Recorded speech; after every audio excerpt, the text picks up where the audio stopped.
Muy buenas noches. Bienvenido una vez más a Pensamiento Pentecostal Arminiano. Gracias por acompañarnos en esta noche y gracias a todos aquellos que también nos acompañaron el sábado pasado en nuestra primera transmisión. En nuestro segundo programa, quiero hablar con ustedes acerca de un tema muy relevante. Probablemente te hayas preguntado qué creía la iglesia primitiva. En materia soteriológica, pareciera que la interminable lucha entre calvinismo y arminianismo no tendrá una solución definitiva. Cada uno de los dos bandos argumenta que se fundamenta en la palabra de Dios y que ha sido la fe histórica y que es la fe tanto de Jesús como de Pablo. En el calvinismo oímos un sinfín de argumentos que tienden a acusar al arminianismo como una teoría reciente, nacida más bien de una desviación de la teología reformada, mas no suele ser respetada en el sentido de considerarse una opción legítima. Es más, de hecho se le descarta de plano cuando se trata de afirmar que es una fe bíblica o una fe fundamentada en la palabra de Dios. Es común oír entre los críticos del arminianismo que es una teología humanista, antropocéntrica, nacida de la filosofía humana más que de la palabra del Señor. Por eso, quizá te haya sorprendido un poco el tema que elegimos para nuestro programa de hoy. ¿Qué creía la iglesia primitiva? ¿Era arminiana o calvinista? Ciertamente esto sería quizás un anacronismo y afirmar que la iglesia primitiva era arminiana o era calvinista sería un error, porque ni el calvinismo ni el arminianismo habían nacido en la edad apostólica. Sin embargo, quiero captar tu atención hasta este punto y llevarte a analizar este tema, ya que muy probablemente no sepas cómo defenderte de los ataques que nuestros hermanos calvinistas o reformados suelen lanzar contra nuestro sistema de soteriología. Así que la pregunta, ¿qué creía la iglesia primitiva? ¿Era arminiana o calvinista? Continúa siendo pertinente a pesar de su carácter anacrónico. Quizás una de las características que como arminianos solemos resaltar de la teología reformada o calvinista es que en muchos sentidos pareciera ser una teología de la arrogancia. Y cuando digo teología de la arrogancia, no es mi intención ofender a mis hermanos reformados o calvinistas. Simplemente bastaría con dar un vistazo a algunas de sus afirmaciones para darnos cuenta que muchos de sus defensores recurren a una arrogancia teológica para defender sus posturas, presentándose generalmente como la única opción válida del cristianismo por encima de cualquier otra, así sea esta la tradición luterana, anabautista, anglicana, pentecostal, metodista o cualquier otro sistema teológico. Es muy común escuchar a líderes y teólogos del nuevo movimiento reformado calvinista en Latinoamérica y en Estados Unidos referirse al calvinismo como la expresión pura y legítima del evangelio. Por ejemplo, observemos las opiniones de algunos de estos teólogos y personajes. Tim Challies, un teólogo, pastor y bloguero reformado de Canadá, afirmó en cierta ocasión que ser reformado, calvinista para el caso, es adherirse a las enseñanzas puristas de la Biblia, afirmar la doctrina enseñada por Jesús, Pablo y los apóstoles. La escritura es considerada la máxima autoridad en asuntos de vida y fe, y toda doctrina reformada está fundamentada en la Biblia. Charles agrega, estoy convencido de que la doctrina reformada no es más que las enseñanzas de Jesús, los apóstoles y la totalidad de las escrituras. Si no fuera por el pecado humano, no tendríamos que hacer ninguna distinción entre el cristianismo bíblico y la fe reformada.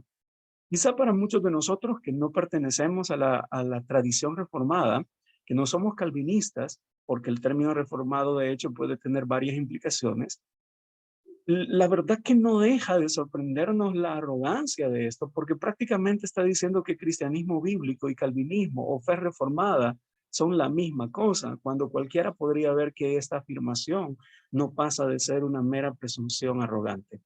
Otro reconocido calvinista, el pastor Andrés Birch, quien por cierto es un misionero británico y actualmente funge como pastor de la Iglesia Bautista Reformada en Palma de Mallorca, en España, dijo también con respecto a la fe reformada, decir que ser reformado es tener un concepto muy alto de Dios como rey soberano, es dejar que Dios sea Dios, es darle a Dios el lugar y la gloria que le corresponde, es no permitir que el ser humano desplace a Dios en el centro del escenario del universo, es insistir que la gloria de Dios y no la felicidad del hombre es lo que más importa. es buscar, glorificar y honrar a Dios en todas las áreas de la vida y de la vida de la iglesia. Una vez más, aunque la afirmación del pastor Birch es menos fanática que la afirmación anterior, podemos notar que sus palabras dejan entrever que para él la teología reformada, el calvinismo, es el único sistema que verdaderamente considera a Dios como un rey soberano o el único movimiento que le da la gloria a Dios y verdaderamente cumple con las escrituras al presentar a Dios de forma correcta. Sin duda, una vez más, no estaríamos de acuerdo con la afirmación del pastor Birch. Con todo respeto, tenemos que admitir que de hecho la tradición reformada y el evangelio no son la misma cosa. Incluso si tú sigues algunos blogs o las publicaciones en redes sociales de algunos que otros teólogos calvinistas del Facebook o de cualquier otra red social, te habrás dado cuenta que muy a menudo este tipo de afirmaciones, como que era Jesús calvinista o que el calvinismo es el evangelio, suelen ser bien comunes. Muchos son ya los que han insinuado que Jesús fue calvinista, que el calvinismo y el evangelio son la misma cosa. Y una vez más, aunque a veces no se atrevan a decirlo abiertamente, sus artículos buscan, a través de una manipulación de los versículos de la Biblia, llevar al lector a que él pueda deducir que Jesús era calvinista, lo cual realmente nos parece absurdo y totalmente ridículo. En primer lugar, porque si dijéramos que Jesús fuera calvinista, estaríamos diciendo que Jesús era discípulo de Juan Calvino, lo cual es una tontería completa. Entonces, también decir que Jesús era calvinista es un anacronismo del peor tipo, ya que el calvinismo ni siquiera existía en esa época y habría mucho que decir al respecto. Sin embargo, esas suelen ser afirmaciones que se hacen. Ahora, en este sentido, pareciera que hoy en día muchos arminianos o mucha gente que sin ser arminiana declarada expresa posturas diferentes como que tiene cierto temor a ser atacado. De hecho, lo podemos ver que casi estamos viendo una especie de inquisición en algunos sentidos. Hace poco, el español Alex San Pedro compartía un tuit donde decía que un Dios que determina quién se salva y quién no, es un Dios que no puede amar, que genera desesperanza y deshumaniza como el ateísmo materialista. Sin duda, en esta parte de su tuit, la alusión es obvia al Dios que generalmente suele presentarse a través del calvinismo, el cual afirma que Dios ha predestinado a algunos para salvación y a otros para condenación. Por lo menos en algunas corrientes modernas, bueno, el neocalvinismo es bien claro en decirlo últimamente, afirma la doble predestinación, al igual que el hipercalvinismo, y obviamente, para Alex San Pedro esta postura era incorrecta. Ahora, lo destacable de todo esto es que en la mentalidad de los nuevos calvinistas del siglo XXI, que alguien se atreva a expresar un punto de vista discordante no parece ser tan aceptable. Inmediatamente diferentes personas de grupos como Coalición por el Evangelio o hermanos que representan otra postura salieron sorprendidos, algunos sorprendidos aparentemente por la postura de Alex San Pedro, otros diciendo que su lenguaje era confuso, cuando verdaderamente la alusión al calvinismo era más que notoria en todo esto. Ahora, sorprende que muchos de ellos reaccionen inmediatamente como si fuese pecado dar una opinión divergente del calvinismo. Y esto se está volviendo la moda. Hoy en día, en las redes sociales, si tú te atreves a decir algo del calvinismo, inmediatamente vas a ser atacado. Si tú hablas del arminianismo, probablemente se burlen de ti o van a atacar. Y esto es algo extraño porque el arminianismo es la teología, el sistema soteriológico por defecto del evangelicalismo en América.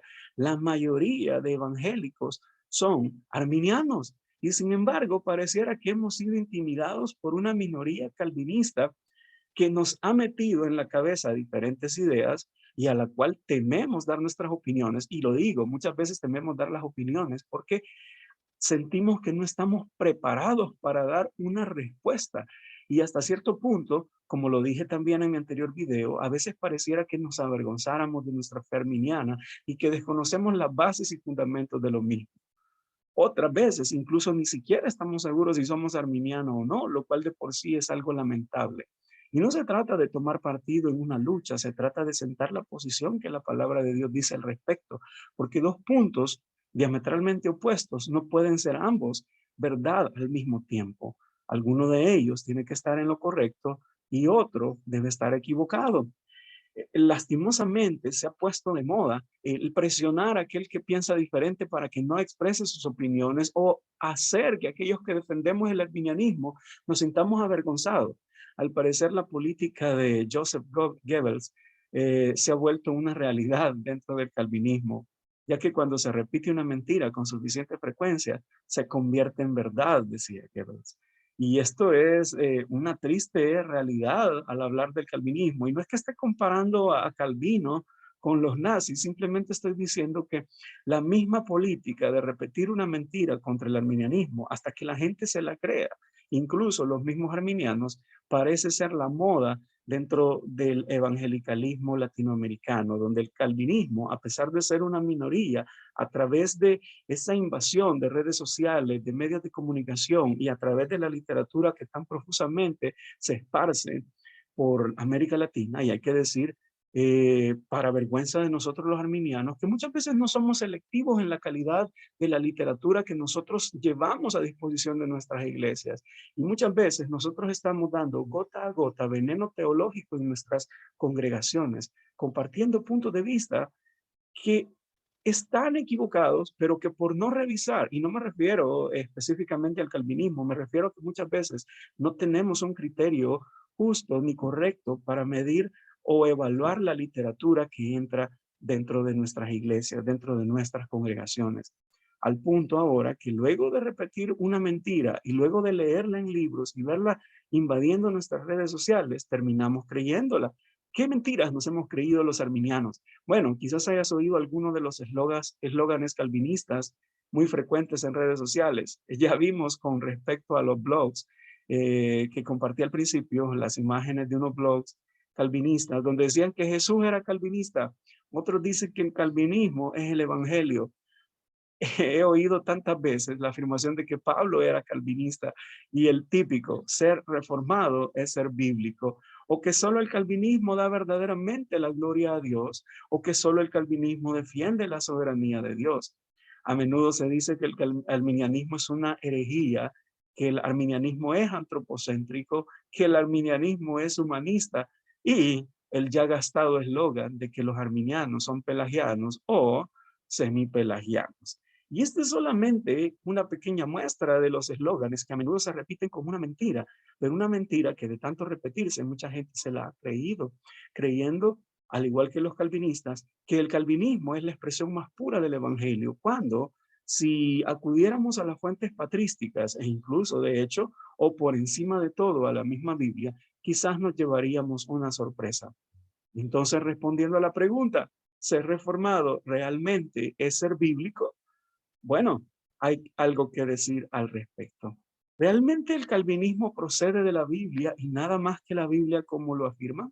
Seguramente si le preguntáramos a William Lane Craig, el famoso filósofo analítico, teólogo y apologeta cristiano, por cierto molinista, él afirmó en una entrevista donde, o más bien en un debate con un calvinista, él dijo que la teología reformada está permeada de modelos y teorías de Dios que no se basan en la escritura, aunque son consistentes con la escritura.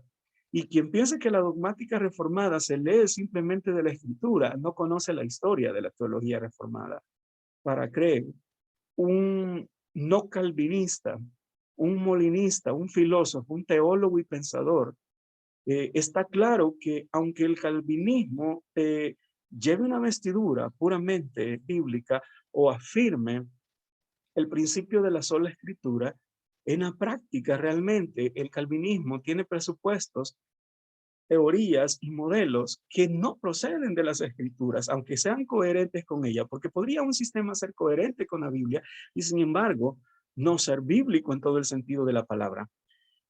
Alfonso Ropero, quien es un ensayista, filósofo y teólogo protestante español, en una serie de artículos que estuvo compartiendo en un blog llamado Lupa Protestante, compartía su análisis sobre el calvinismo y su evolución y desarrollo histórico. Ropero decía que en principio el calvinismo parte de la Biblia, sin lugar a dudas, pero lo hace desde un planteamiento o presupuesto muy determinado, a saber, la soberanía de Dios, entendida conforme a coordenadas culturales de la época. Así, la soberanía de Dios se impone al esquema bíblico de la historia de salvación, aunque para ello los teólogos calvinistas tengan que forzar los textos bíblicos para decir lo contrario de lo que dicen. Por ejemplo, el texto clásico, Juan 3:16, nos dice lo que realmente dice para el calvinista. Yo creo que todos nosotros conocemos lo que dice ese versículo, porque de tal manera amó Dios al mundo que ha dado a su Hijo unigénito para que todo aquel que en él cree no se pierda, mas tenga vida eterna. Entonces, la verdad es que en el calvinismo las palabras necesitan asumir un significado diferente para concordar con la teología calvinista. Dios amó el mundo, nos lo dice explícitamente también Primera de Timoteo 2 del 3 al 6. Dios quiere que todos los hombres se salven y lleguen al conocimiento pleno de la verdad. Ahora, en el calvinismo, como lo señala Ropero, Dios limita su amor al mundo de los elegidos, al punto que mundo, en Juan 3:16, ya no se refiere a todo el mundo en general, sino solamente a los escogidos. Sin proponérselo, quizá se llega así a una imagen poco empática de Dios, un Dios de ira y de justicia, indiferente a la suerte del pecador, en cuanto, como algunos gusta decir, el único derecho del pecador es ir derecho al infierno.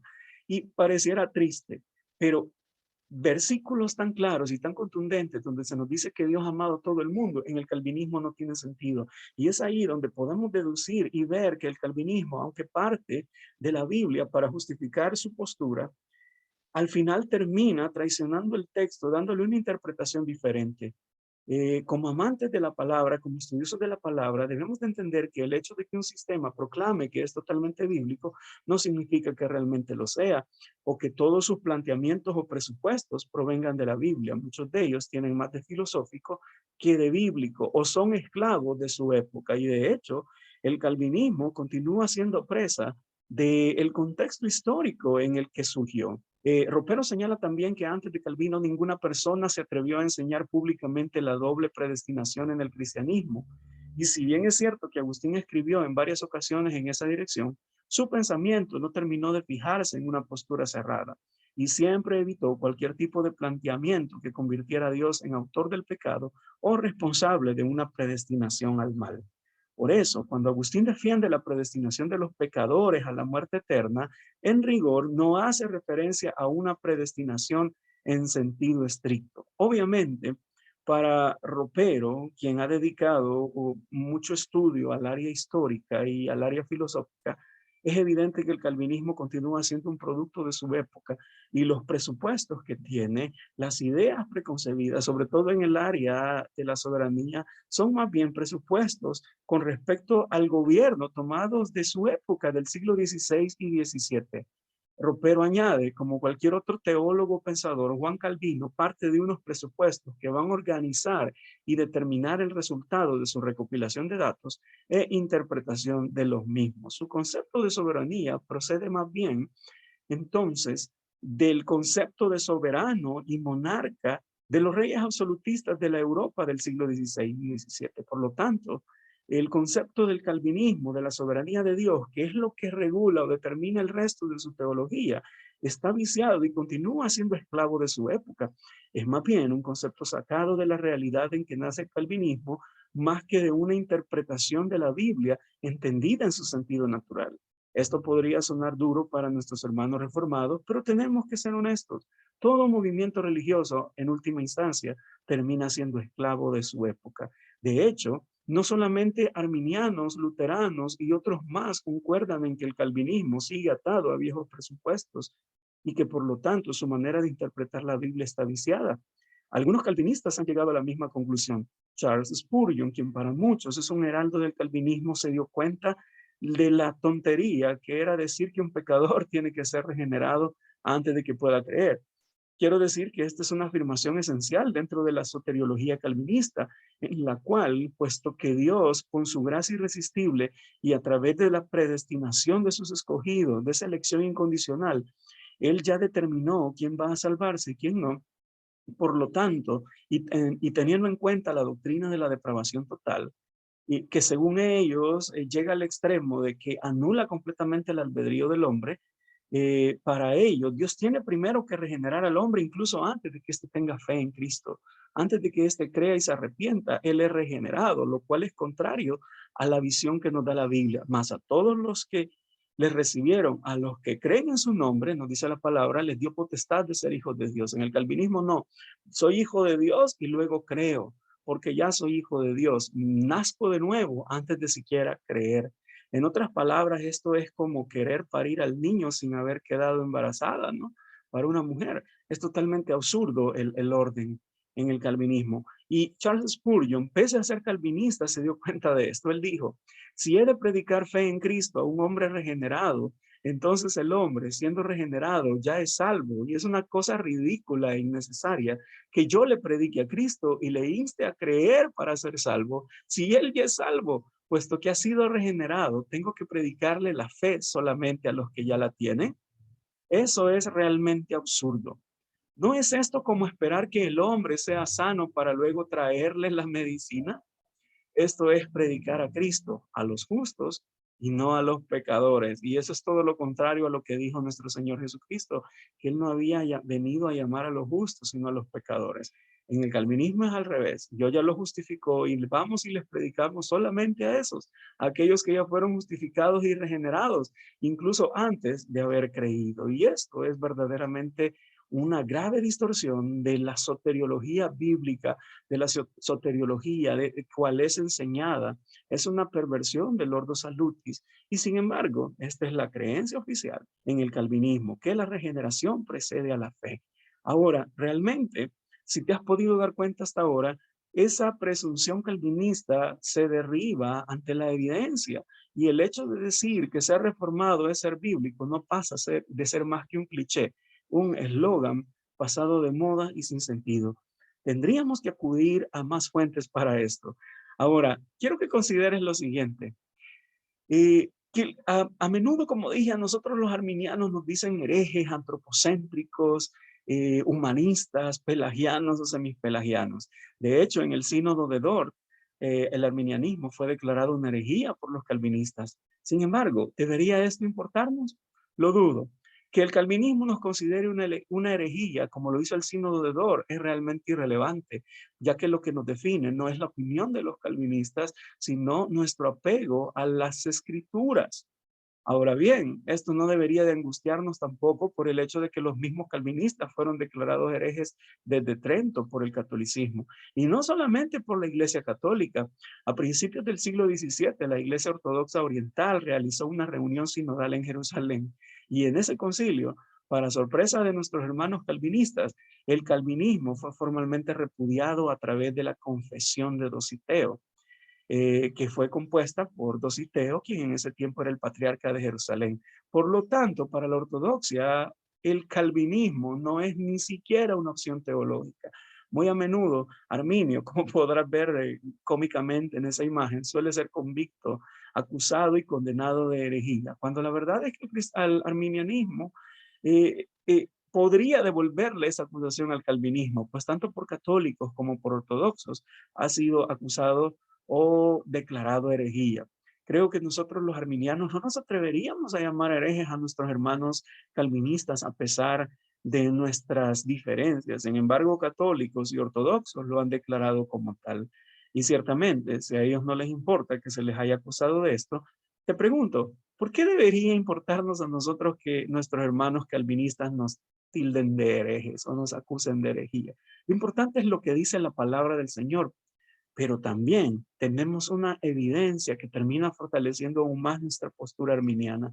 Y es que los cristianos primitivos no creían ni en la predestinación, la gracia irresistible, la elección incondicional, la expiación limitada, ni la perseverancia final de los santos, como hoy lo entendería el calvinismo. De hecho, a diferencia del calvinismo, los cristianos primitivos creyeron firmemente en el libre albedrío y el sinergismo evangélico, como lo enseñamos hoy en día a los arminianos. Hay que aclarar esto. En el calvinismo se declara totalmente monergista, lo cual afirma que, como le gusta decir, la salvación es del Señor. Esto es incuestionable para nosotros los arminianos. La salvación es del Señor. Sin embargo, nosotros creemos que el ser humano tiene participación en esto. El calvinismo, por el hecho de creer que la gracia es irresistible, que la elección es incondicional y que la expiación es ilimitada, e incluso en su doctrina de la perseverancia final, ellos presumen de que el calvinismo afirma que de principio a fin la salvación es del Señor. Y esto, como arminianos, no lo negamos, simplemente entendemos que no es Dios obligando al hombre a aceptar una salvación que no desea ni quiere. Es más bien el hombre participando y aceptando el don que Dios le ha regalado por medio de su gracia. En ese sentido, los arminianos somos sinergistas y de hecho, si estudiamos la patrística, nos daremos cuenta que la iglesia primitiva también era sinergista, igual que el arminianismo. Y quiero mostrarte algunas citas de los padres de la iglesia. Por ejemplo, de aquí podremos deducir qué es lo que realmente creía y cuál de los dos sistemas se adapta más bien a la creencia original de la iglesia. Metodio de Olimpo, quien vivió en el siglo III y fue un mártir de la fe, él escribió: aquellos paganos que deciden que el hombre no tiene libre albedrío, sino afirman que se gobierna por las disposiciones inevitables de la suerte, son culpables de impiedad ante el mismo Dios, ya que le hacen la causa y el autor de las maldades humanas. Bueno, indiscutiblemente eruditos calvinistas como Hockema y Pink han afirmado que Dios es el responsable del mal, ya que no puede ocurrir nada sin que Dios lo decrete o lo predetermine. Obviamente, en este sentido, terminan acusando a Dios de ser el responsable del mal. ¿Por qué? Porque ellos entienden ese principio o aplican el principio de la doble predestinación sin que sea bíblico y afirman que todo lo que pasa es porque Dios lo ha predeterminado, ya que en tal caso Dios no sería soberano si algo escapara de su soberanía o de su voluntad. Entonces, como podemos ver, por lo menos para Metodio de Olimpo, la negación calvinista del libre albedrío y ese fatalismo que a veces les caracteriza, sería considerado herejía. Simplemente era algo que él no podía creer. Justino Mártir, nacido en el 100 después de Cristo y muerto en el 168 después de Cristo, y quien de hecho es considerado uno de los primeros apologistas cristianos, llegó a afirmar algo muy interesante. Él dijo: hemos aprendido de los profetas y lo afirmamos nosotros, que los correctivos de los castigos y los galardones se miden conforme al mérito de los hechos de cada uno. De otra manera, si todo sucediera solo por suerte, no hubiera nada a nuestro poder, porque si un hombre se predestinara a lo bueno y otro a lo malo, el primero no mereciera la alabanza ni el segundo la culpa. Si los hombres no tuvieran el poder de evitar lo malo y de escoger lo bueno según su propia voluntad, no fueran responsables por sus hechos. Y esto es interesante porque está planteando el principio de la responsabilidad del hombre, algo que muchas veces pareciera negarse, ¿verdad? Eh, Muchas veces se cree que el hombre no tiene la capacidad de elegir el bien bajo ninguna circunstancia y por lo tanto no le dan mérito en el hecho de que pueda aceptar. El arminianismo enseña que por medio de la gracia previniente Dios habilita al hombre para que crea, lo cual el calvinismo, por cierto, termina rechazando. Al parecer, Justino Mártir y Calvino seguramente estarían en desacuerdo. Gracias a Dios que Justino no vivió en la época de Calvino, porque seguramente hubiera tenido la misma suerte que Servet y otros oponentes de Calvino.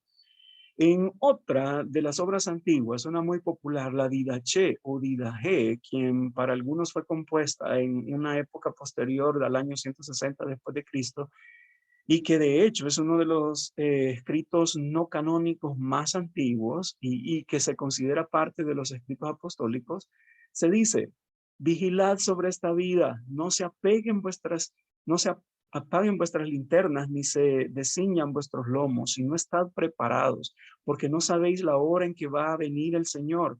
Reuníos con frecuencia, inquiriendo lo que conviene a vuestras almas, porque de nada os servirá todo el tiempo de vuestra fe si no sois perfectos en el último momento. Y esto es interesante porque en el calvinismo esto es prácticamente un ataque directo, sin saberlo, porque el calvinismo ni siquiera soñaba con nacer en esta época, cuando la Didache ya había desbaratado la doctrina de la perseverancia final de los santos, o la imposibilidad de que un verdadero creyente pueda caer de la gracia, como lo sostiene el calvinismo. Al parecer, para los compositores de la Didache, quien por mucho tiempo fungió como un catecismo de la iglesia, la posibilidad de la caída era real para verdaderos creyentes, lo cual muestra que una vez más la iglesia primitiva y los cristianos de los primeros siglos no hubiesen apoyado lo que hoy llamamos calvinismo. Clemente Romano, otro cristiano insigne de finales del siglo I, también considerado entre los padres apostólicos, escribió: ahora pues, como sea cierto que todo es por el visto y oído, temámosle y demos de mano a las execrables deseos de malas obras, a fin de ser protegidos por su misericordia de los juicios venideros. Porque ¿dónde podrá nadie de nosotros huir de su poderosa mano? ¿Qué mundo acogerá a los desertores de Dios? Sin duda, el arminianismo sostiene que podemos caer de la gracia y perdernos eternamente a menos que nos arrepintamos. En el calvinismo esto es prácticamente imposible porque ellos afirman que no se puede caer de la gracia, que aquellos que han sido regenerados verdaderamente perseverarán hasta el fin y se salvarán, y no hay opción porque han sido obviamente predestinados para ello. Agrega también Clemente, porque vive Dios y vive el Señor Jesucristo y el Espíritu Santo, y también la fe y la esperanza de los elegidos, que solo el que en espíritu de humildad y perseverante modestia cumpliere sin volver atrás las justificaciones y mandamientos dados por Dios, solo ese será ordenado y escogido en el número de los que se salvan por medio de Jesucristo. Sin duda, Clemente creía en la elección, pero en una elección condicional, tal como es propuesta por el arminianismo, rechazando todo tipo de elección incondicional, como lo enseña el calvinismo. Y esto es algo muy interesante. Otro reconocido padre de la iglesia, Ireneo, obispo de la ciudad de Lyon, quien vivió allá entre el 130 y el 202 de la era común, afirmó: ¿cuántas veces esta frase, cuántas veces quise recoger a tus hijos, pero tú no quisiste? Bien descubrió la antigua ley de la libertad humana, pues Dios hizo libre al hombre, el cual, así como desde el principio tuvo alma, también gozó de libertad, a fin de que libremente pudiese acoger la palabra de Dios sin que éste lo forzase. Dios, en efecto, jamás se impone a la fuerza, pues en él siempre está presente el buen consejo. Por eso concede el buen consejo a todos, tanto a los seres humanos como a los ángeles. Otorgó el poder de elegir, pues también los ángeles usan su razón, a fin de que quienes le obedecen conserven para siempre este bien como un don de Dios que ellos custodian. Indiscutiblemente, al analizar el pasaje, podemos entender que acá Ireneo está haciendo una apología tanto del libre albedrío, como también ataca la idea de una gracia que pueda ser irresistible. Para él, nosotros podemos rechazar, como de hecho ha pasado en otras ocasiones y como los mismos ángeles lo hicieron, porque se les concede este libre albedrío. Para él no había ninguna gracia irresistible ni ninguna elección incondicional. Él simplemente recalca el hecho del sinergismo en el cual el ser humano colabora con Dios en el proceso de salvación. Y esto no es demeritar a Dios, es simplemente el método que Dios ha estipulado para que la salvación llegue al hombre. Demeritar a Dios sería en todo caso creer que podemos cambiar el plan y alterar el método que Dios ha elegido para ello. Ciertamente, Dios ha elegido darle al hombre la libertad para escoger, a través de esa gracia habilitante, escoger lo que desea hacer, elegir la vida o elegir la muerte. Continuamos con Ireneo. Él dice: por eso hemos de temer, no sea que después de conocer a Cristo hagamos lo que no agrada a Dios y en consecuencia no se nos perdonen ya nuestros pecados, sino que se nos excluya de su reino. Pablo dijo a este propósito: si no perdonó las ramas naturales, él quizá tampoco te perdone, pues eres olivo silvestre injertado en las ramas del olivo y recibes de su savia. Nuevamente, Ireneo recalca la posibilidad de la apostasía, de la caída de la gracia y por consiguiente de tener o sufrir una pérdida eterna. Hilario, nacido a principios del siglo IV, hemos visto ya cristianos de los primeros siglos y vamos avanzando. Hacia el año 315, él era obispo en Poitiers, en Francia, y pues él dijo: perseverar en la fe es un don de Dios, pero el primer movimiento de la fe comienza en nosotros. Nuestra voluntad debe ser tal que propiamente y por sí misma lo haga. Dios le dará el aumento después de que ha sido hecho el comienzo. Nuestra debilidad es tal que no podemos llevar por nosotros mismos, llevarla a término, pero Él recompensa el comienzo en vista de haber sido hecho libremente. Observemos lo que dice Hilario.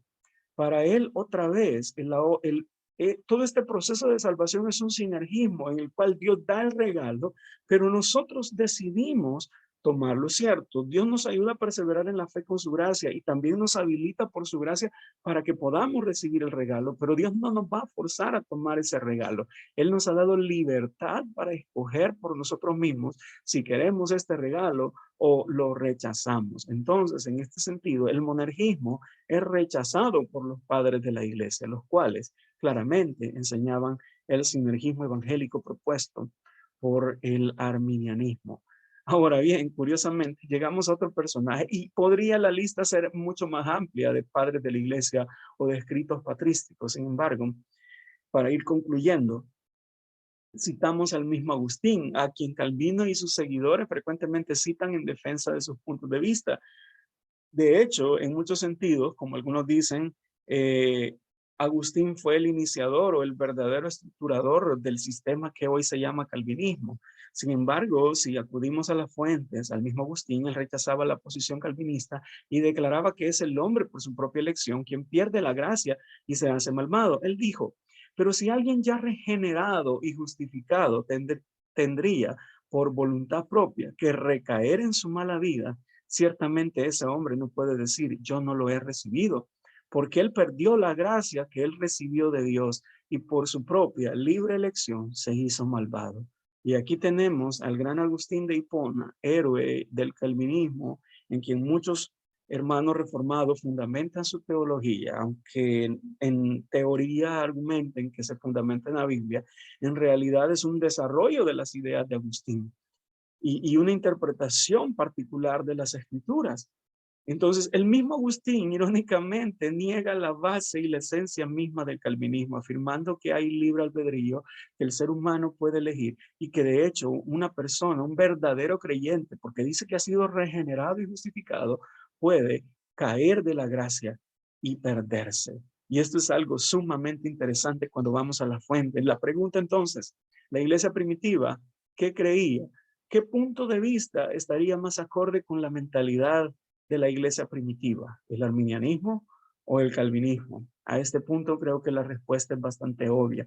Y eso me lleva a preguntarme, ¿por qué muchas veces nosotros como arminianos no entendemos la fortaleza de nuestra postura? Y es que si observamos correctamente, vamos a descubrir que la Biblia, la historia y los textos patrísticos nos llevan a una conclusión inequívoca.